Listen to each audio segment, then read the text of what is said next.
आज है 8 अगस्त 2025 और मैं हूं doctor Naveed Akhtar.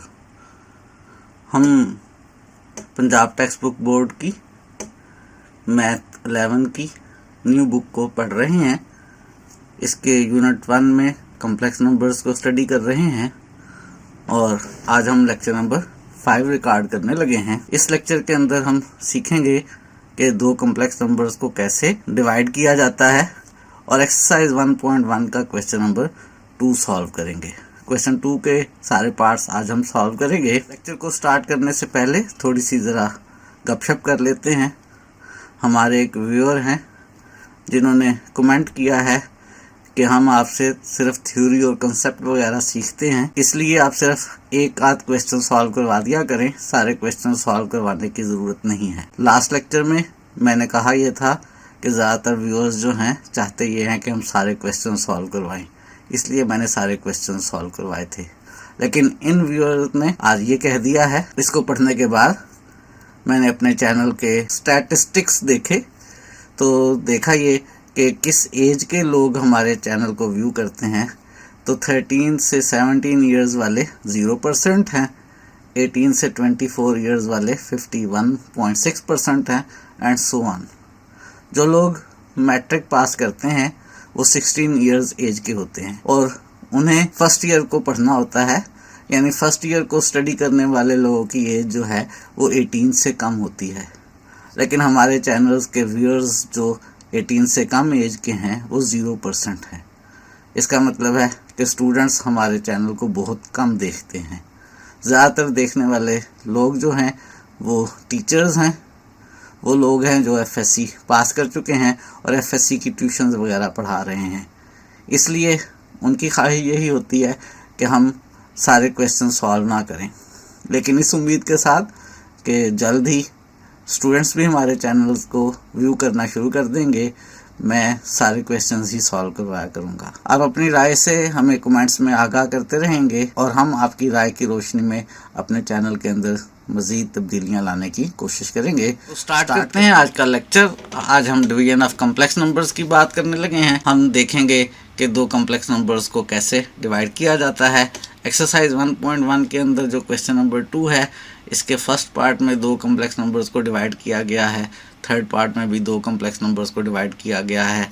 Second part में ऊपर स्क्वायर लेने के बाद ऊपर वाले नंबर को नीचे वाले नंबर से डिवाइड किया गया है और इसी तरह से पार्ट नंबर 4 भी है। तो इस क्वेश्चन में हमने बेसिकली कॉम्प्लेक्स नंबर्स को डिवाइड करना है। इसी तरह की हमारे पास एक एग्जाम्पल 2 है पेज नंबर 3 के ऊपर भी। इसमें भी Z1 और Z2 दो कॉम्प्लेक्स नंबर्स हैं और इनको डिवाइड हमने करना है। जब हम इस क्वेश्चन के पार्ट्स को सॉल्व कर लेंगे तो एग्जाम्पल 2 जो है पेज 3 के ऊपर, इसे आप खुद सॉल्व करेंगे। ये आपने खुद ही सॉल्व करनी है, इसको मैं सॉल्व नहीं करवाऊँगा, इसका सलूशन बुक में मौजूद है। और हमारे व्यूअर्स की ख्वाहिश भी यही है कि हम सारे क्वेश्चन खुद सॉल्व ना करवाया करें। स्टार्ट करते हैं हम सलूशन। और क्वेश्चन नंबर 2 के पार्ट 1 को हम सॉल्व करना चाहते हैं। 2 - 7 आयोटा को डिवाइड करना चाहते हैं 4 + 5 आयोटा से। उसके लिए मैं इस कम्प्लेक्स नंबर को z के इक्वल लेट कर रहा हूँ ताकि मुझे बार बार ये नंबर ना लिखना पड़े। इस नंबर को जिसको हमने सॉल्व करना है, जिसको हमने डिवाइड करना है, मैंने z का नाम दे लिया है। क्वेश्चन में कह वो ये रहा है कि सेपरेट करें into real and imaginary parts. Real और इमेजिनरी पार्ट्स में सेपरेट करें। रियल और इमेजिनरी पार्ट्स में सेपरेट करने से हमें ऐसे लगता है जैसे वो ये कह रहा है कि रियल और इमेजिनरी पार्ट्स मालूम करें, लेकिन ब्रैकेट के अंदर उसने लिख दिया है कि write as a simple complex number, यानी आप इसको एक सिंपल कॉम्प्लेक्स नंबर की शक्ल में लिखें। सिंपल कॉम्प्लेक्स नंबर की शक्ल में लिखने से उसका मतलब है कि आप इसे a + b आयोटा की फॉर्म में लिखें, जहाँ पे a और b जो हैं वो रियल नंबर्स हों। तो हमने 2 - 7 आयोटा ओवर 4 + 5 आयोटा को लिखना है a + b आयोटा की फॉर्म में। डिवीजन का अमल करके इसको हमने सिंपल कॉम्प्लेक्स नंबर की शेप देनी है, या कह लें स्टैंडर्ड कॉम्प्लेक्स नंबर की शेप देनी है। उसके लिए हमें क्या करना होगा, हमने कहा यह था कि डिनोमिनेटर में आयोटा नहीं होना चाहिए, तो डिनोमिनेटर में से जो आयोटा है उसे हमने ख़त्म करना है। डिनोमिनेटर में से आयोटा को ख़त्म करने के लिए क्या किया करते हैं, याद करें। डिनोमिनेटर में जो नंबर हमारे पास 4 + 5 आयोटा है उसके कॉन्जुगेट से मल्टीप्लाई और डिवाइड भी कर लेंगे। और 4 + 5 आयोटा का कॉन्जुगेट होगा 4 - 5 आयोटा। 4 - 5 आयोटा से मल्टीप्लाई और डिवाइड किया। अब हमने इसको करना है सिंप्लीफाई। इसको सिंप्लीफाई करने से डिनोमिनेटर में से आयोटा ख़त्म हो जाएगा और हम इसको अरेंज करके a + b आयोटा की फॉर्म में ला सकेंगे। उसके लिए न्यूमरेटर में दोनों नंबर्स को हमने मल्टीप्लाई करना है। 2 को 4 से मल्टीप्लाई किया तो 2 4 = 8 आ गया। 2 को -5 आयोटा से मल्टीप्लाई करेंगे तो माइनस का 10 आयोटा आ जाएगा। -7 आयोटा को 4 से मल्टीप्लाई करेंगे तो 4 7 = 28 आयोटा आ गया, प्लस माइनस माइनस हो गया। और -7 आयोटा को -5 आयोटा से मल्टीप्लाई करेंगे तो माइनस माइनस प्लस हो जाएगा। 7 5 = 35 हो जाएगा और आयोटा का स्क्वायर हो जाएगा। और डिनोमिनेटर में कैसे मल्टीप्लिकेशन करनी है? डिनोमिनेटर में मल्टीप्लाई करने के लिए हमने फार्मूला यूज़ करना है, बहुत दफ़ा इस्तेमाल कर चुके कि a + b × a - b equal हुआ करता है a² - b² के। डिनोमिनेटर में हमारे पास एक फैक्टर 4 + 5 आयोटा और दूसरा फैक्टर 4 - 5 आयोटा है, यानी a हमारे पास 4 है और b हमारे पास 5 आयोटा है। और हमने a + b और a - b को मल्टीप्लाई करना है। जवाब आएगा a का स्क्वायर यानी 4 का स्क्वायर माइनस b का स्क्वायर यानी 5 आयोटा का स्क्वायर। बस अब हमने इसको सिंप्लीफाई करना है। उसके लिए हमारे पास ये जो 8 है एज इट इज़ आ गया, ये आयोटा का स्क्वायर माइनस हो जाएगा तो माइनस का 35 आ जाएगा। माइनस का 10 आयोटा और माइनस का 28 आयोटा ये दोनों ऐड हो जाएंगे और ये माइनस का 38 आयोटा बन जाएगा। डिनोमिनेटर के अंदर हमारे पास 4 का स्क्वायर 16 आ जाएगा, आयोटा का स्क्वायर माइनस आएगा तो ये वाला माइनस प्लस हो जाएगा और 5 का स्क्वायर 25 आ जाएगा। नीचे से आयोटा ख़त्म हो चुका है, थोड़ा सा अरेंज करना है। न्यूमरेटर में 8 और -35 ये हमारे पास ऐड होकर माइनस का 27 आ जाएगा। माइनस का 38 आयोटा एज इट इज़ आ जाएगा और डिनोमिनेटर में 16 और 25 को ऐड करेंगे तो ये हमारे पास 41 बन जाएगा। स्टैंडर्ड शेप तकरीबन बन चुकी है, सिंपल कम्प्लेक्स नंबर की फॉर्म में तकरीबन आ चुका है। 41 को दोनों नंबर्स के नीचे अलग अलग लिख लेते हैं, यानी माइनस का 27/41 और माइनस का 38/41 आयोटा। हमें जो कम्प्लेक्स नंबर दिया हुआ था 2 - 7 आयोटा ओवर 4 + 5 आयोटा, यानी 2 - 7 आयोटा को 4 + 5 आयोटा से डिवाइड करके हमने इसको सिंपल कम्प्लेक्स नंबर की फॉर्म में लाना था। a + आयोटा b की फॉर्म में वो हम ले आए हैं। इसी तरह से हम दो कम्प्लेक्स नंबर्स को डिवाइड किया करते हैं। आपने दो कम्प्लेक्स नंबर्स को डिवाइड करना सीख लिया है। यही हमारे पास इस क्वेश्चन का आंसर है। अगर आप गौर से देखें क्वेश्चन के बाकी पार्ट्स को, तो क्वेश्चन का जो पार्ट नंबर 3 है वो बिल्कुल पार्ट नंबर 1 जैसा है और पार्ट नंबर 2 और पार्ट नंबर 4 सेम है। तो मैं थोड़ी सी तरतीब को चेंज कर रहा हूँ। जैसे मैंने पार्ट 1 सॉल्व किया है, पार्ट 3 चूँकि बिल्कुल सेम लाइंस पर है तो पहले मैं पार्ट नंबर 3 जो है उसे सॉल्व करने लगा हूँ। पार्ट नंबर 3 में जिस कम्प्लेक्स नंबर को मैंने सिंप्लीफाई करके सिंपल कम्प्लेक्स नंबर की शेप में लिखना है वो आयोटा ओवर 1 + आयोटा है, यानी आयोटा को 1 + आयोटा से हमने डिवाइड करना है। इस कम्प्लेक्स नंबर का नाम मैंने z रख लिया। इस दफ़ा मैं जल्दी करता चला जाता हूँ। डिनोमिनेटर में से आयोटा को गायब करने के लिए 1 + आयोटा के कॉन्जुगेट 1 - आयोटा से मल्टीप्लाई और डिवाइड कर लिया। न्यूमिनेटर में मल्टीप्लिकेशन करेंगे तो आयोटा को 1 से आयोटा आ जाएगा, आयोटा को माइनस आयोटा से तो माइनस आयोटा का स्क्वायर आ जाएगा। डिनोमिनेटर में a + b × a - b equal होता है a² - b² के। इस फार्मूले को इस्तेमाल करेंगे। इस दफ़ा a हमारे पास 1 है और b हमारे पास आयोटा है, तो a का स्क्वायर यानी 1 का स्क्वायर माइनस b का स्क्वायर यानी माइनस आयोटा का स्क्वायर आ जाएगा। न्यूमरेटर में आयोटा एज इट इज़ और आयोटा का स्क्वायर जो है वो -1 के इक्वल आ गया, तो माइनस माइनस प्लस 1 हो गया। डिनोमिनेटर में 1 का स्क्वायर एज इट इज़ और आयोटा का स्क्वायर माइनस होगा तो माइनस माइनस प्लस 1 हो जाएगा। ऊपर तरतीब चेंज कर लेते हैं, 1 + आयोटा लिख लेते हैं और डिनोमिनेटर में 1 + 1 2 हो गया। 2 को दोनों नंबर्स के नीचे लिख लेते हैं, यानी 1/2 लिख लेते हैं और साथ ही आयोटा के नीचे भी 2 लिखेंगे तो 1/2 आयोटा। हमने गिवन कम्प्लेक्स नंबर को सिंपल फॉर्म में लिख लिया है, स्टैंडर्ड फॉर्म में लिख लिया है, a + आयोटा b की फॉर्म में लिख लिया है। बेसिकली हमने आयोटा को 1 + आयोटा से डिवाइड करके a + आयोटा b की शेप में लिख लिया है। यही काम हम करना चाहते थे। इसी तरह से हम पार्ट नंबर 2 को सॉल्व करना चाहते हैं। पार्ट नंबर 2 के अंदर हमने सिंप्लीफाई करना है -2 + 3 आयोटा के स्क्वायर ओवर 1 + आयोटा को।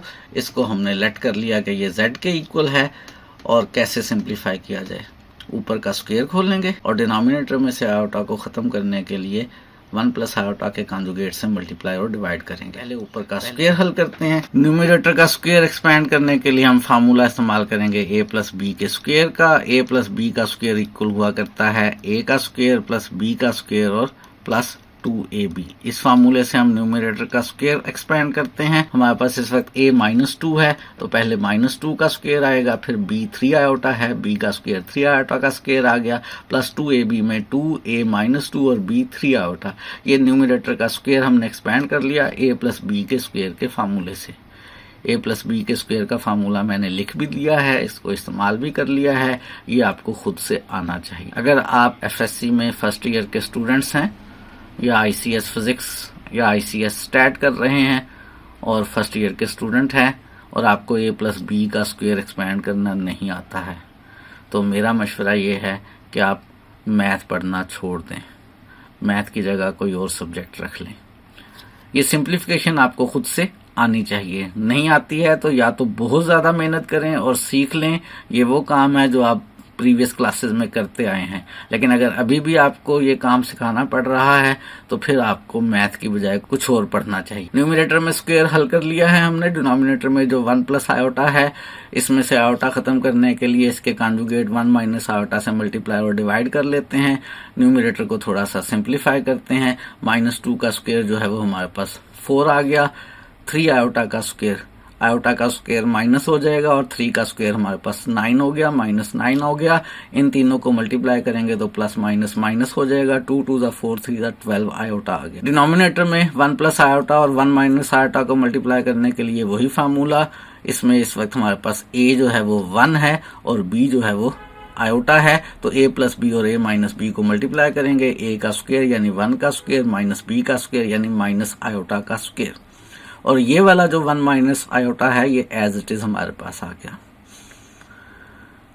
न्यूमरेटर में थोड़ी सी सिंप्लीफिकेशन करते हैं।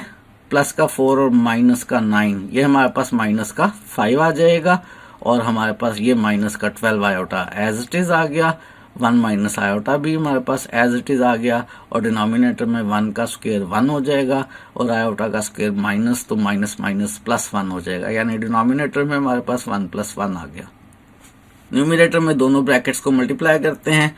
-5 को 1 से करेंगे तो माइनस का 5 आ जाएगा। -5 को माइनस आयोटा से करेंगे तो माइनस माइनस प्लस 5 आयोटा आ जाएगा। -12 आयोटा को 1 से करेंगे तो माइनस प्लस माइनस आ जाएगा, माइनस का 12 आयोटा। -12 आयोटा को माइनस के आयोटा से करेंगे तो minus minus plus 12 iota square आ जाएगा। डिनोमिनेटर वाला 1 + 1 2 बन गया। थोड़ी सी और सिंप्लीफिकेशन कर लेते हैं।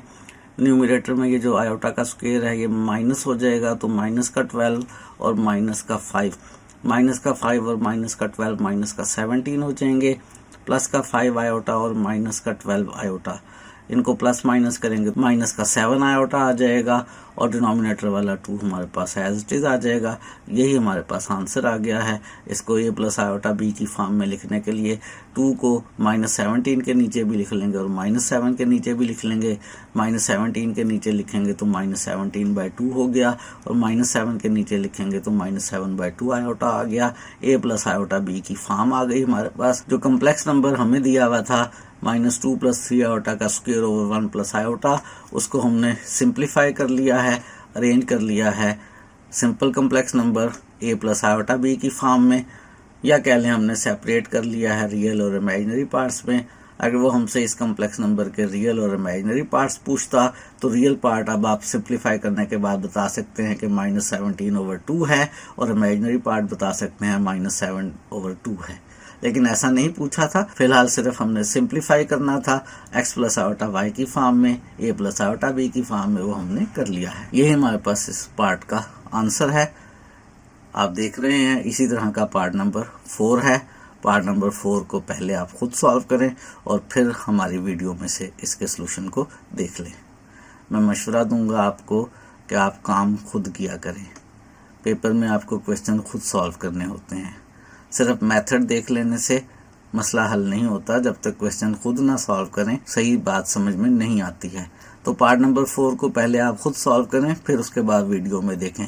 पार्ट नंबर 4 हम सॉल्व करने लगे हैं।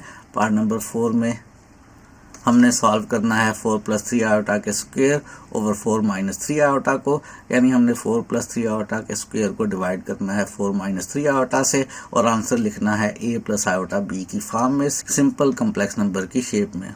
इसके लिए मैं इस कम्प्लेक्स नंबर 4 + 3 आयोटा के स्क्वायर ओवर 4 - 3 आयोटा को लेट कर रहा हूँ z के इक्वल है। इसको सिंपल कम्प्लेक्स नंबर की शेप में लाने के लिए ऊपर का स्क्वायर सिंप्लीफाई करते हैं।